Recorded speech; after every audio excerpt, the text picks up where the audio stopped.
Who plays me? Probably Kevin James. Just because, everything that he does, he looks calm on the outside, but always panicked on the inside. There's chaos running through his mind, and I was like, man, that's my life to a T. You're listening to the AV-IT Amplifier.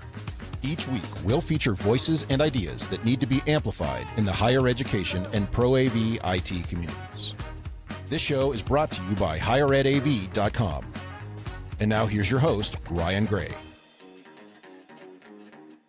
Well, hello again, everybody, and thank you for clicking on the button on your computer, your phone, or some other place that said the AV-IT Amplifier. I am Ryan Gray. I am your host, and we are blessed to be able to bring you a second week 2 conversation with Dustin Myers of John A. Logan and of HETMA. I just sort of stole your thunder because the next line is, would you please introduce yourself and tell everybody what you do? So go ahead and do that.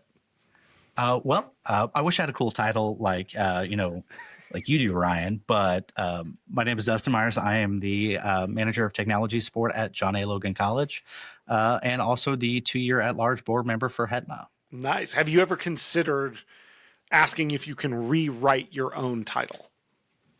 I've contemplated it. Can't think of something cool, and I can't steal yours. Of course, anybody can steal. I've had this one for a while, for like 2 years now. I'm getting bored of it. I've already been thinking of how I should do something different. So I know. I remember we were at EDUCAUSE in Chicago 2 years ago, and that's when you were really contemplating bouncing different ideas off us. So. It was. Look, again, I don't know who all listens, so I have to be careful, but there's really nothing like being able to write your own job description, you know what I'm saying, to really align stuff up that way. That's when that was,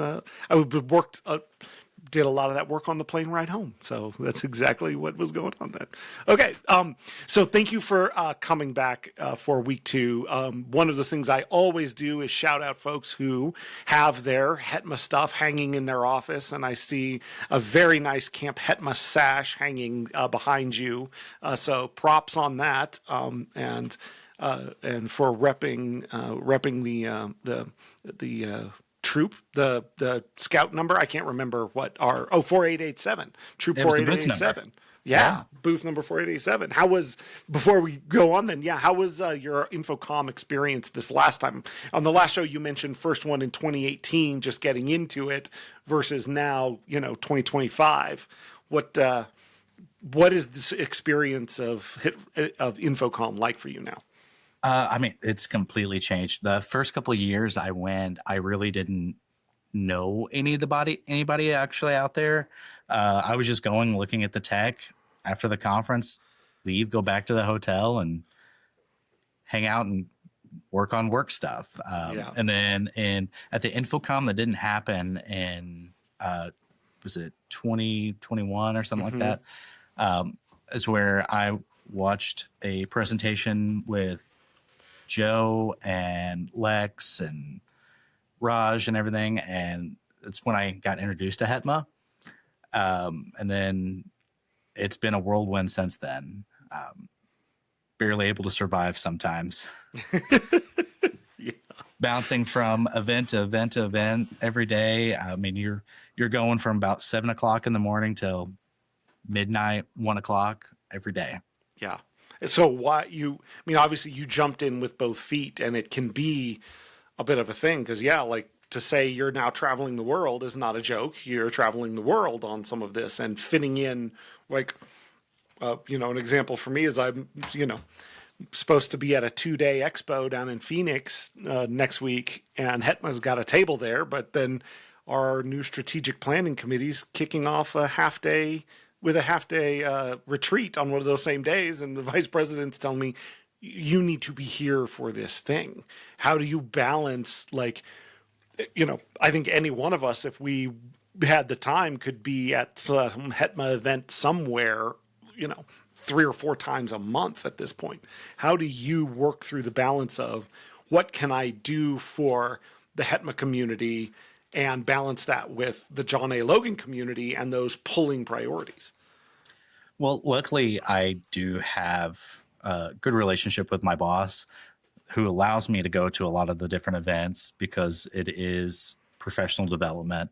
So I'm able to do that. Also, taking the time away from the family and all the outside stuff that I do that's not work related. I mean, it's challenging, but a lot of it is pre-planning. So I try to spread out all the different stuff. I don't want to do more than one a month. Yeah. I know right now October is busy with a couple of different things. We have the HETMA Golf Classic at the end of September, and then there's a couple of conferences in October, HETMA Roadshow. So right now it's sitting down figuring out which one I'm going to tackle. Got to prioritize stuff. Yeah. It's kind of funny. There's no clean answer to that question other than you got to prioritize, you got to make the choices, and sometimes you got to say yes, and sometimes you got to say no. And sometimes it means saying no to something you'd really like to go do because it protects your ability to continue doing things into the future. So, yeah. Like I would love to travel the entire month of October, but unfortunately I can't. Yeah. The people who pay the paycheck and the rest of your team, that's, like you said, you're a 10, 11 person team. If one person's out, you're down 10% of your capability. Like that ain't nothing. So, all right. Well, thank you for all the things that you do and that you do get to. Let's appreciate it. Okay. Here you go.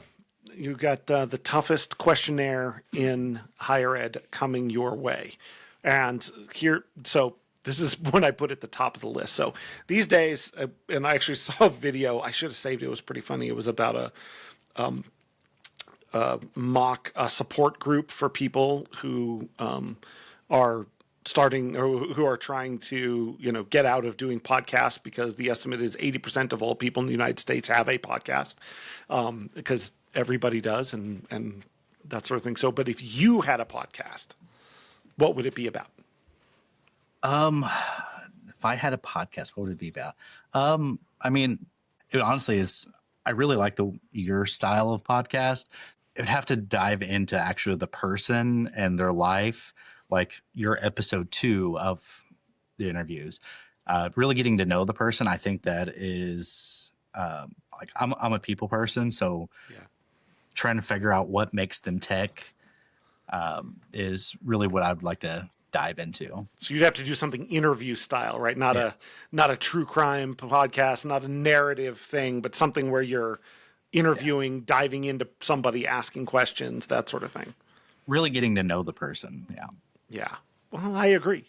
So that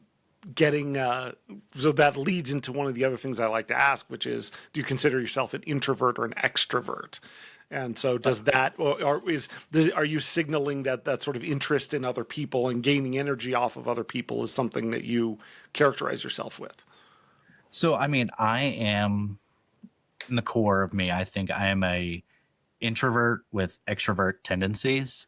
There is times that I'd like to be home and, chilling around a bonfire, watching TV, whatever it is. But then there's other times like I like the nightlife. I like going out and talking to people.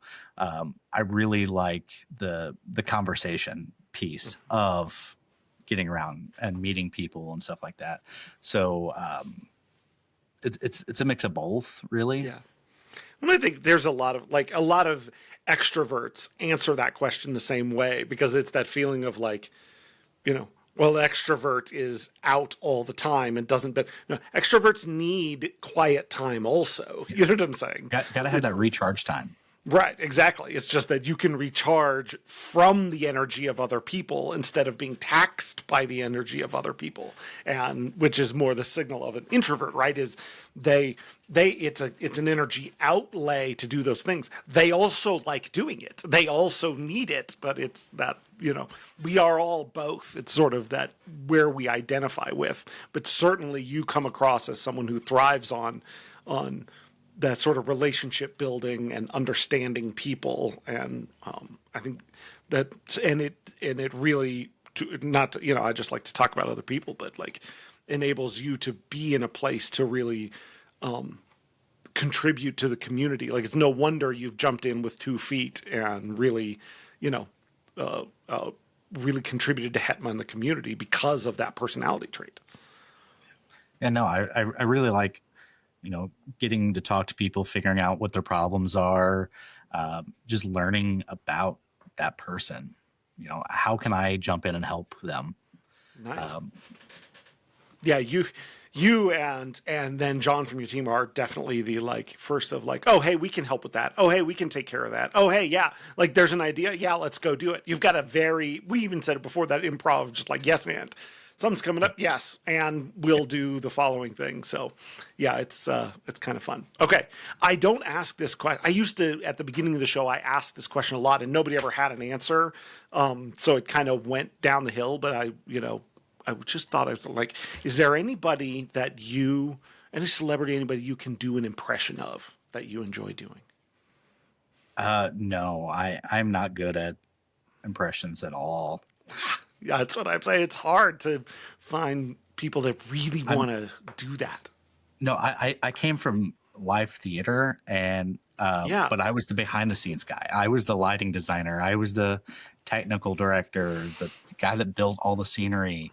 I can do that stuff, doing impersonations of people, singing, that type of stuff. You don't want that. Well, we might, but we just don't know. No, you definitely do not want that. It's not pretty. Okay, well, so no karaoke for you. It depends. Okay, we might AV Roki might be the only time you see that. Okay, so then if you're at AV Roki and you have to do a song, what's it going to be? Oh, I don't know. It all depends on the vibe of the place and the mood that I'm in. I had a friend at one time told me that I had music ADD, and it is literally all over the place that I listen to. So it really depends on how I'm feeling at that point in time. What's back to the theme of improv, right? It's you adapt at the place and time. You know what I'm saying? Don't overplan this thing. I'm not going to have it rehearsed out. The situation is going to dictate what I need to do, and I'm just going to be ready and flexible. I let the powers that be speak to me then, and that's what I'm going to do. See, I like I like the thematic through line here of, you know what I'm saying, adaptability. It's technology management and life as a game of improv. Flexible, like you said, roll with the punches, see what comes in, and turn it into something fun. Yep. So, all right, then have you ever tried doing improv, like improv comedy or something? So, yeah, actually I have.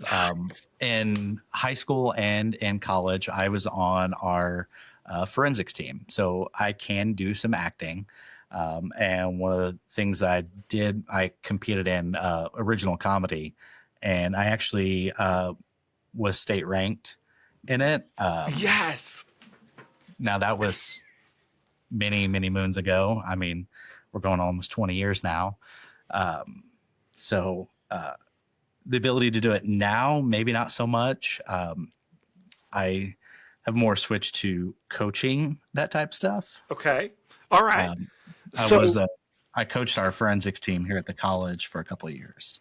Okay, so then what are the types of, if you're coaching that, what are the games? What are the scenarios you use to get people comfortable with, coming up with things off the top of their head?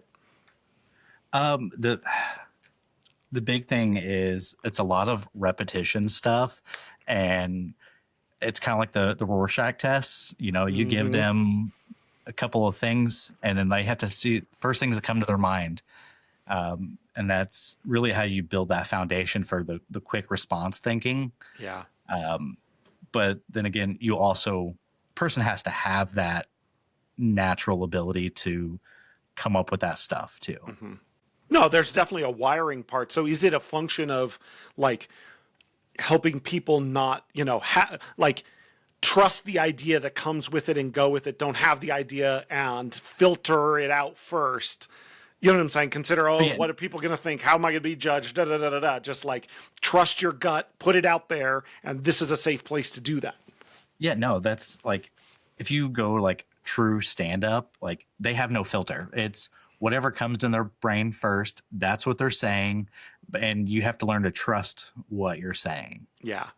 And trust the feeling, and it's all about the vibe you're giving off, the body language, everything. So now, all right. So now, like, I think you could do this. So now you need to write the book on technology support that does the same thing, right? Because you're like, well, what's the vibe? What's the thing? What's the culture? What's our priority? We have to have our whys right, and then we can really let the whats float, because we can trust ourselves to do the right thing in a given situation, because we have the basics down enough that we know we're all going to be pointed in the same direction. So this is gold, man. This is right. You need to write this book today, I think. Can ChatGPT write it for me?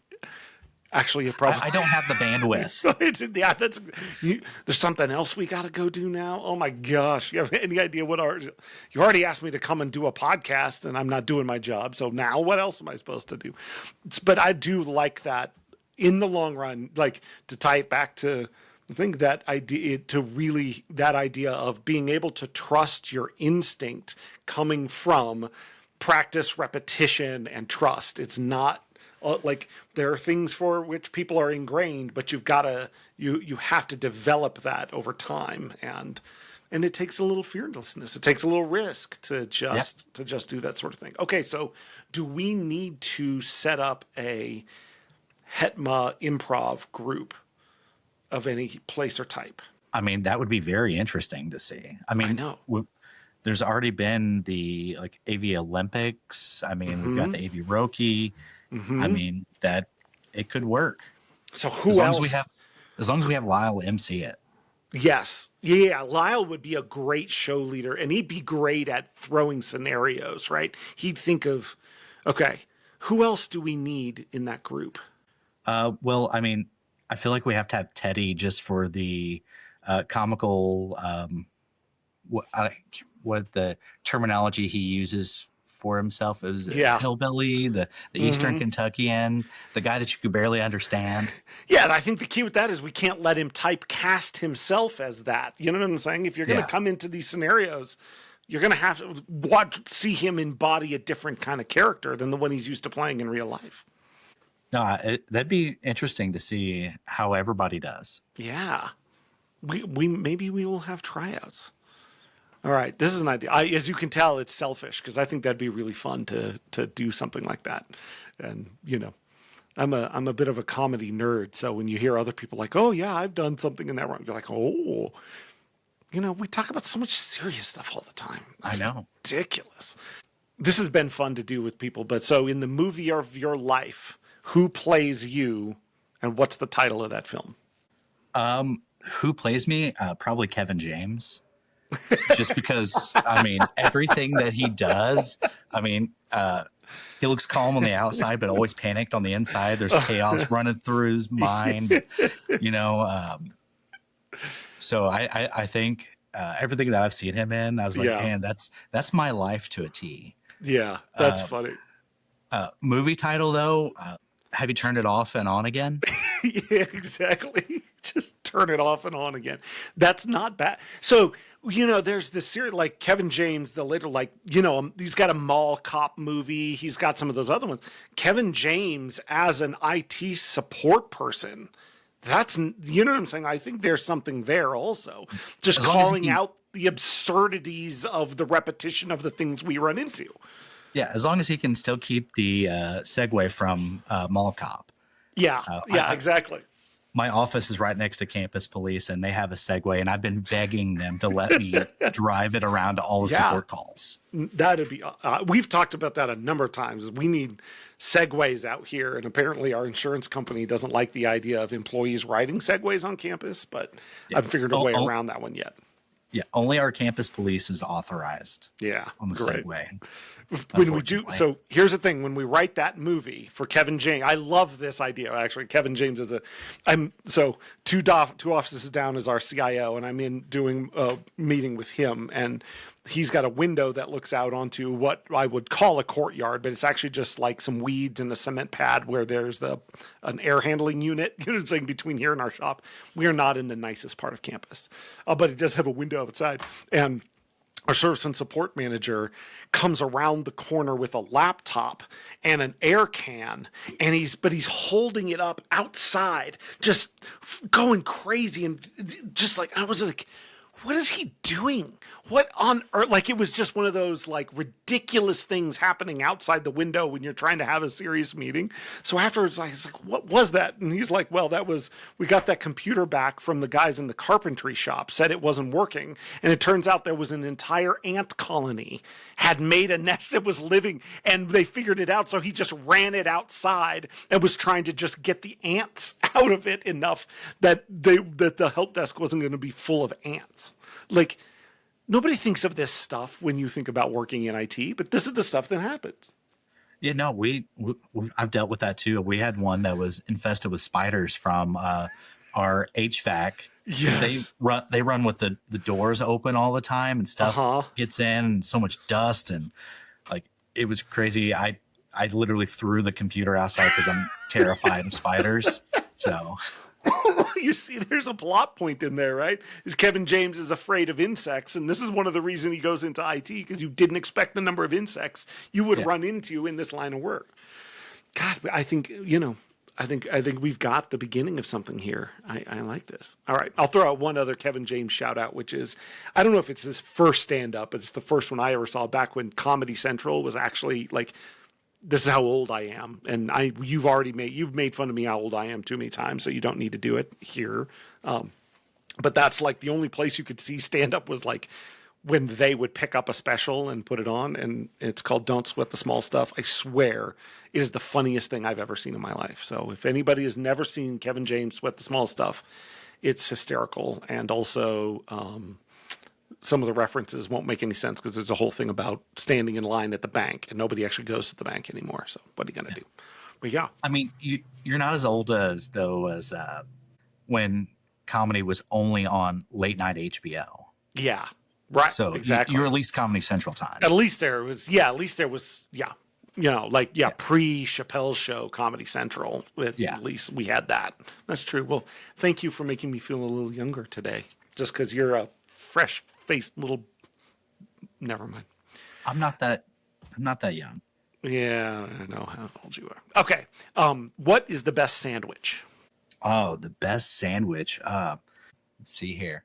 I mean, I am depends on whether you're wanting like a deli sandwich. I mean, you can't go wrong with a good Cuban. Huge fan of that. Or, I mean, I'm a burger connoisseur. Like I go around to like all the different, I probably had every burger place in Southern Illinois.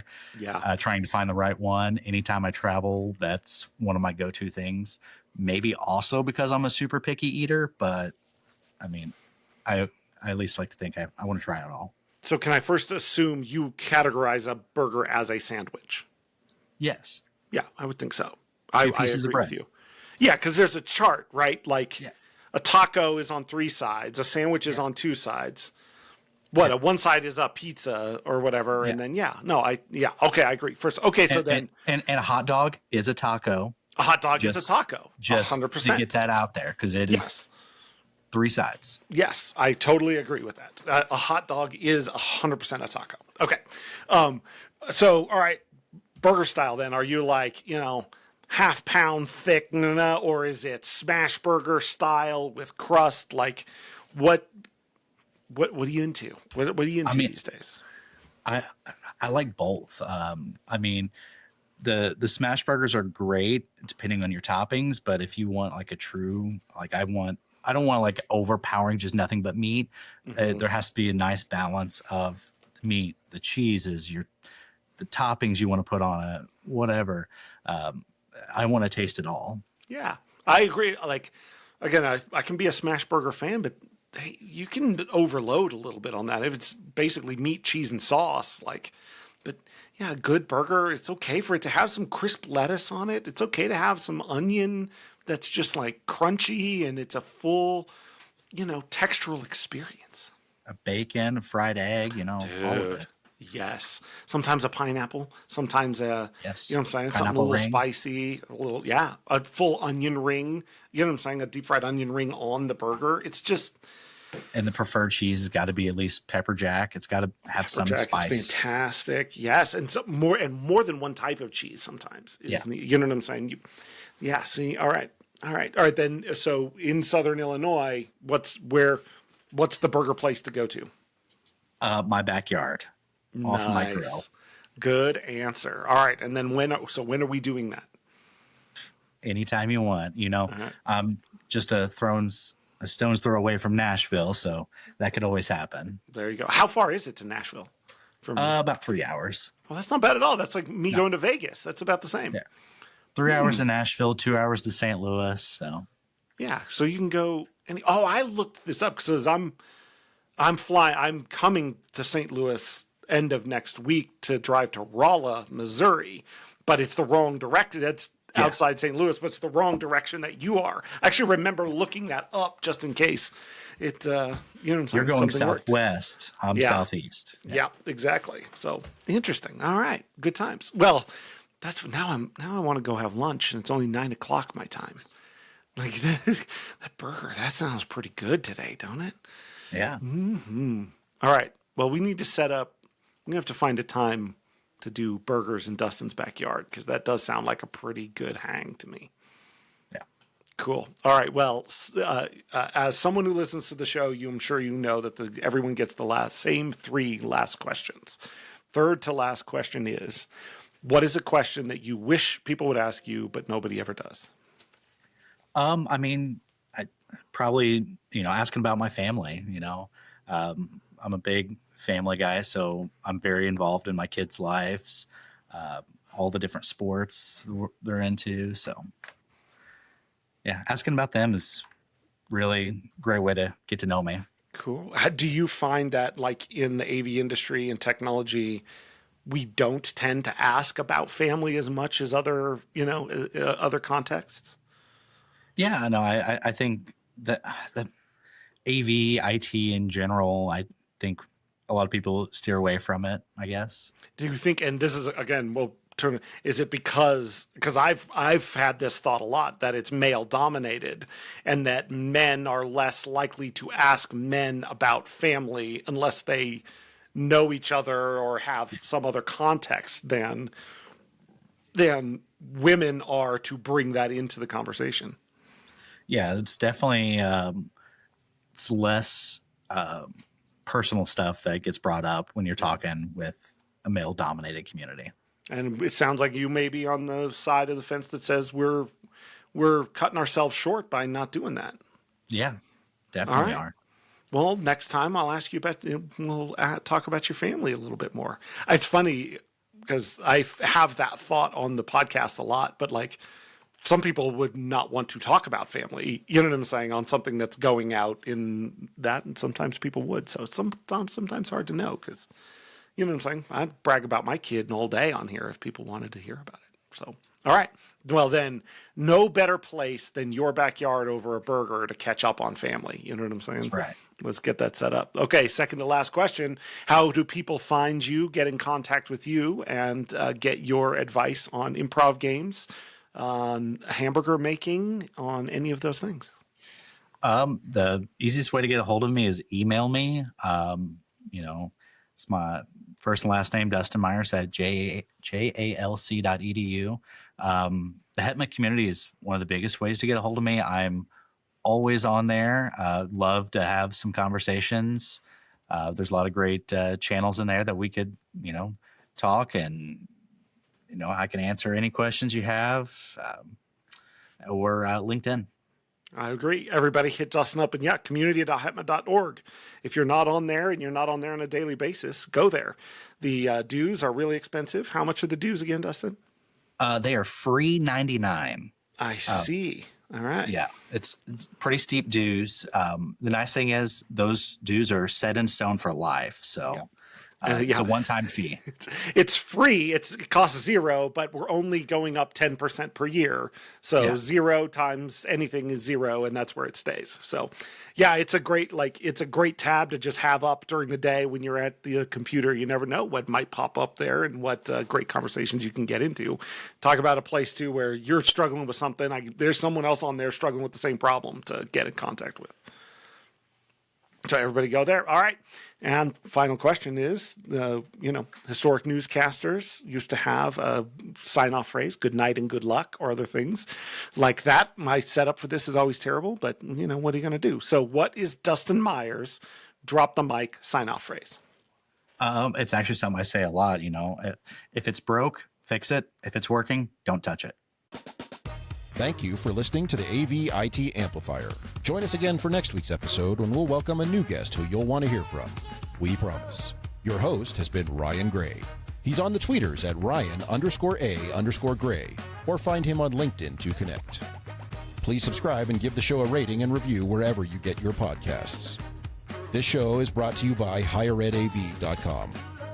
The views expressed here are not necessarily those of our respective institutions, employers, or sponsors. Everyone hang in there, go easy, and we'll be back next week.